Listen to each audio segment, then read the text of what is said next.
Hello, everyone. I hope you guys are having a wonderful day and are making some really good trades as per usual. And let's dive into some analysis. As you guys can probably tell, little bit of an update today again. 40 basis points in the SPY. Triple Q's eking out 75 basis points. Now the Q is actually opened right at the gap fill. Beautiful. Or actually opened just underneath. Did he open underneath it? Or yeah, opened like right at the gap fill here, filled that gap that I was looking for, and then had a huge sell-off. Big sell-off here, down 1.5% from the open.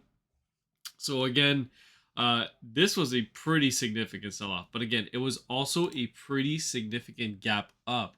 So overall, we filled this gap and then we created this gap here and we filled it in the same day. So all in all, still looking good, and we could still have more upside in the Qs.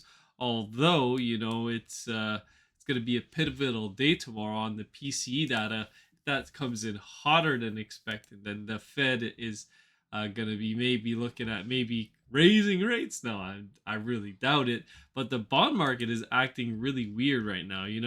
We got a nice doji candle today, possible sign of a reversal coming, maybe drop in yields. And then that would be another, set up for another beautiful rally in the bonds. DXY is kind of also in a, the DXY, I'm not sure. It could either be on the verge of a major breakdown, could also get a counter trend rally. So the dollar is a little bit iffy to me, not too sure what it wants to do. When we take a look at oil, though, oil looks like it may have truncated this sell area. I mean, we got so close to it that you could call it finished if you really had to enforce it. And now you're looking like you're about to continue down in this fifth wave to complete the third wave here. So if we make a lower low, then we should finally finish this wave 3, bounce back up in wave 4, and then another final low to possibly, this one I really don't know where it could go. Maybe 50, 45. It really depends on where this market is going in terms of the fundamentals of the economy and stuff like that. Right now, I think there's like some Saudi news that really pushed it down. China coming out and bailing out their markets here. China was rallying very, very hard the last couple of days. The Hang Seng index. Let me just get over to there. Hang Seng, or sorry, the HSI. Right, Hang Seng futures. But we could look at the index. We've been charting the index. So I didn't pull the trigger on this trade, and I actually forgot, like kind of forgot. I mean, like there's just so many things that's going on right now for me. So this ended up playing beautifully. This was the ABC we were looking for. You guys have been following me. I mean, actually, a lot of my members like, oh my god, the Hang Seng Y wave is playing out. I'm like, it is playing out. So now what you have is an ABC or WXY, and then you're getting this extended C leg right now, continuing to push higher. So this Y wave can end at any moment, really. So it's really up to you how you guys want to play it. You could take a look at the Hang Seng. Definitely very extended, for sure. A big move up. Will it last? They're throwing money at the problem, and yeah, in the short term, it could definitely solve it. This is as clear as water. So like this is a clear cut solution to their short term problem. Print money and throw it at it. That's kind of like the solution as the central banks, right? So China is kind of doing that right now, which is propping their markets up. Also, this is going to bleed into commodities, asset and other asset classes. So this is inflationary. They're causing inflation, right? And this long term, not going to be good at all. In the short term, feels good, right? I mean, man, look at this rally. Should have hopped in on the yin trade. My bad, guys. I can't catch every single one, but obviously, if you would have been following me, hopefully you guys caught the trade. I mean, this was like an 89% mover here in 14 days, 2 weeks basically. And oh man, very upset on myself that I didn't pay enough attention to it. We missed out on this opportunity. Hopefully, we can get a couple more good ones here. Um, and again, if you guys want to join the Discord, you can either sign up with the link in the description, or you can sign up with an FTMO account and just let me know. Just email me your what's it called, your account number, and then I can verify that you use my link, and I'll let you in for free inside the Discord for life. And you guys get access to my FTMO trades as well that I'm doing. I'm actually doing my final $100,000 challenge. After that, I'll have max allocation, and then you guys can always copy my trades from there, right? That I do. But again, most of the time, I think people do their own things as well. I just share what I'm doing right now. And right now, I'm long the USDJPY. We're long USD CAD, short GPP, GBP USD, and like those trades are going in my favor right now. But we also took a nice little trade this morning, or actually throughout the middle of the day, on a dip buy on the Nasdaq with a nice bounce up. But let me get into some more details here of what I think is gonna happen. So just real quick, like the SPY is definitely extending its fifth wave here. I want to stress that even with this massive pump that we got today, pretty big gap up, right? Almost like a 1% rally. We actually only had uh, an extension of the fifth wave divergence. If you guys see here, this was your peak in wave 3, and then divergence as you make another high, right? Same here, divergence as you make another high, divergence, and divergence. Now, if it were to pump super hard tomorrow on PCE and erase divergence, then this wave 3 will extend, and right, the bullish scenario will continue on, and we will continue to make new all-time highs, most likely until 600. Right now, if this doesn't happen and there's a more bearish scenario at play, then we're going to be pulling back pretty damn hard. Wave 4 should be a massive dip buying opportunity if this does play out. If it doesn't play out, then it's the end all be all inside of the fifth wave here. There's some very interesting and maybe a little bit concerning things happening in the TLT. Right on the TLT, you can see the daily cycle is starting to break here. Although today you got a nice bounce up in the yields. Can it come back and recover? We'll have to see, right? Tomorrow is going to be, in my opinion, a very pivotal day for the bond market. It looks like we're going to get a meltdown, right? Or sorry, I mean a meltdown. I say it may be another drop in yields. Could also be a retest because the 20-year yield broke the cycle, right? The cycle down has finally broken towards the upside. Now we're gonna know if this is a true break or if it comes back down and chops around again and keeps going lower for the foreseeable future, which means bond yields basically yields in general, interest rates are going lower. If they were to truncate and this continues to rally, maybe we have found a low in yields, right? Which would be very bad. This Y leg ended early, and that's it. We're going to get ready for a new cycle higher in bonds, in the bond yields, and that's just very bearish overall. Like, I don't think that's going to happen. I think the more likely scenario that's going to be playing out is the one that I have here right now. And I mean, that's the one that we've been tracking this whole time, and that's been playing out for us very well. Let's continue. I'll take a look here at not gold. I don't want to cover gold. I mean, gold just making the all-time highs here. I don't really have a setup for something like that. Wave 3 in the silver here, possible pullback and a dip buy for an extended fifth wave to finish the first wave higher in silver of this big cycle. And if it were to pull back, then you could finally get a massive dip buying opportunity for those who missed out. But this would mean a market-wide sell-off as well. Right now, you can end the fifth wave at any moment. You did make a not new all-time high, but a new nominal high here, taking out this peak. So technically the fifth wave, because it could have ended today, but I don't think that's the case. But we'll see tomorrow. We've got some PCE data coming out. Bitcoin also pushing higher here, and like the crypto market, I believe Mara was getting a nice bid. Let me just scroll up, man. I got so many stocks here on my list. I believe Mara was getting a nice bid today, and I said Believe maybe the wave 2 is extending now. So if this is the case, then you actually have a nice A, B, C setup. And if it were to finish, then maybe tomorrow would be the day. I think from just looking, eyeballing this chart right now, just roughly, like, let me just get on some smaller time frames and kind of pinpoint this setup here. So yeah, you actually could have ended early. I think we would like to see it go a little bit higher. Let me just make sure we got everything to the dot here. Pull this down.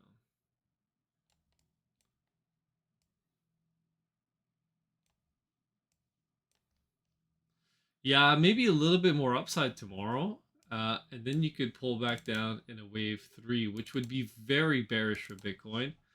Not sure if that's going to happen. Bitcoin's kind of in a decision zone here, and we'll know pretty soon. And this is a pretty tight sell area.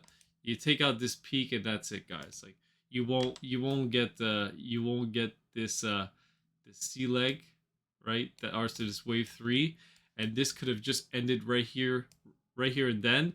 And this is going to turn into a 1, 2, 3, 4, and a 5 pullback, and then a bigger cycle higher for Bitcoin, which means that Bitcoin may be getting ready for a market-wide pump. But we'll know soon enough. We'll know soon enough.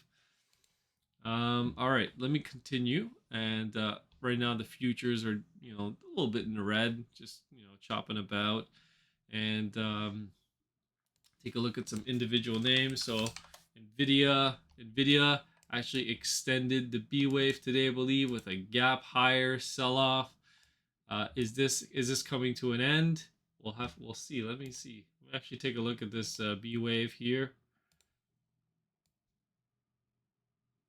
It could actually go a little bit higher, but again, you take out this peak and you kind of got that's your invalidation point. So maybe it ended today, and tomorrow is a sell, like a sell day. Like tomorrow's a bearish day in the market. I couldn't really tell you, but just looking at the chart, there's kind of a good risk reward for a short. But I think the short you should have taken the short today at the open. Tesla got a big update today as well. And then sold off pretty hard. But I haven't pulled the trigger on a short or anything on Tesla. It is inside the sell area, but I don't think I'm ready just yet. I'm just gonna wait to see what the data is tomorrow. Apple kind of chopping about, not doing too much. For me, this setup was kind of lost when you took out the high, but could it still happen? Yeah, it could still play out, but this is not really something that I'm interested in right now. Google kind of just chopping around too. I think most stocks are like positioned and waiting for the data tomorrow, because could impact the next Fed's decision. Obviously, China stocks booming, big boom. So again, we were looking for a 1-2 setup. We're getting to wave 3 now. I don't chart these often, but again, there you go. That's your wave 3. Now you pull back. You need a 4 and a 5. Looks like we struck a low on Baba. There you go. Bada bing, bada boom. Take a look at PayPal real quick. PYPL. I'm just trying to find where I put it. I put it somewhere in here. Usually it's down here. Oh, it's okay. PYPL. I put it beside Robinhood. Okay. All right, that's explained. That explains why. And Square payment processors. Okay, so there you go. PayPal continuing to extend higher today. Another 3% side of another 1-2-1-2 setup of a third wave. So very bullish wave. Not a wave you want to short, but a wave you want to dip buy into. So if you get a dip, you want to buy because it's most likely going to continue higher, unless obviously the market decides to take a turn for the worse, and then you're going to be in trouble. Talk about SMCI as well. Why not? We've been charting SMCI too. Told you guys we're going to be looking for more downside on SMCI. 1, 2, 3, 4, and we need this fifth wave to finish off the C leg into the buy area at 331, all the way down as low as 116. But this could be maybe a huge buying opportunity after this massive collapse. But you know, there's lots of bad news going around SMCI. They're being investigated, I think, uh, by the DOJ. Yeah, top performer. Ooh, yeah, I'm sure they're performing real good with all the people who FOMO'd it. I remember reading the comments. This stock is going to 2,000. You're never gonna see the triple digits ever again. Yada yada yada. We're back to 400. Again, it's not to shit on the stock because some people probably have bought it at $20, $40 and are still up 10x. But when you're at peak euphoria and all the people screaming at the top of their heads that they are right and everyone else is wrong, and there's no way that this stock is ever, that's usually a sign of a massive peak. And we've been tracking it. And when I told you guys, if we were going to try to extend this, you had to hold this level, you broke it, massive collapse ensued. So there you go. Now we broke the low, and we actually, you know, maybe you truncate and you end right here. But my best guess is maybe you get a little bit more downside, and then you get into the buy area, accumulation zone, and then you'd be set for some more upside later on. Let's take a look at the semis. So the semis are strong. There's nothing wrong. The semis continue to be very strong, pushing higher in this wave 3. Needs to extend higher up into the sell area. Wave 4, wave 5. You still need that. And then you complete an X wave. Possible massive short opportunity if it were to get into this area up here at 269 to 282. And this is a short I would be very interested in taking, but pending obviously market conditions. And you know, just because something hits my area doesn't mean, oh, that's it, automatic short, right? Tesla is a good example, right? It hit my sell area. I didn't pull the trigger on a short, right? It hit it right here. I didn't pull the trigger, and it persisted to rally another 5%. So it's not, you know, you got to make a decision. You don't just pull the trigger on something just because it's, you know, you think that's it, the sell area, and then you got to do it. No, that's not it at all. This one on AMD is actually a nice setup for a possible short as well. If we're to retest maybe this upsloping trend line I got going on here, let me see where this goes back to. Must be going back a while. Yeah, touch point, pivot, and then yeah, you got a nice rejection there, rejection. If or maybe get back up to 173, but again, I wouldn't really want to short AMD. This 1-2 setup was lost. So what you're essentially doing is extending the B wave here. So let's get rid of some counts because this is obviously not a 1-2. Delete that. This one we can keep. X wave, wave 4 dip by here. And then we got ABC correction and extending this corrective move. So there you go. Let me see.